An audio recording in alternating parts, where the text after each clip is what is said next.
ചില ആളുകൾ, പ്രത്യേകിച്ച് ഷുഗറുള്ള ആളുകളൊക്കെ എനിക്ക് ചപ്പാത്തി കഴിക്കാൻ പറ്റുമോ, ചോറ് കഴിക്കാൻ പറ്റുമോ, ഇങ്ങനെയൊക്കെ ചോദിക്കാറുണ്ട്.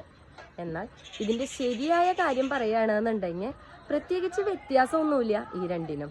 ചപ്പാത്തി കഴിക്കുകയാണെന്നുണ്ടെങ്കിലും ചോറ് കഴിക്കുകയാണെന്നുണ്ടെങ്കിലും നമ്മുടെ ബ്ലഡിലെ ഷുഗർ കൂടുന്നതിൻ്റെ അളവ് ഏകദേശം സെയിം തന്നെയാണ്.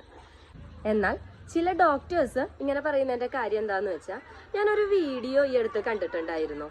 അതിൽ നോർമലി സൗത്ത് ഇന്ത്യയിലുള്ള ആളുകളുടെ അടുത്ത് ചപ്പാത്തി കഴിക്കാനും നോർത്ത് ഇന്ത്യയിലുള്ള ചപ്പാത്തി കഴിക്കുന്ന ആളുകളുടെ അടുത്ത് ചോറ് കഴിക്കാനാണ് പറയുന്നത്.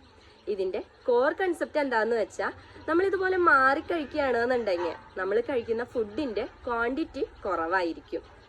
എന്നാൽ ഇന്നത്തെ മോഡേൺ ലൈഫിൽ നമുക്ക് ഇഷ്ടമുള്ളതൊക്കെ എന്ത് വേണേലും കഴിക്കാം. പ്രത്യേകിച്ച് നോക്കേണ്ട കാര്യമൊന്നുമില്ല. നമ്മൾ എന്ത് കഴിക്കുന്നു, എത്രത്തോളം കഴിക്കുന്നു, എങ്ങനെ കഴിക്കുന്നു എന്നത് മാത്രം ശ്രദ്ധിച്ചാൽ മതി.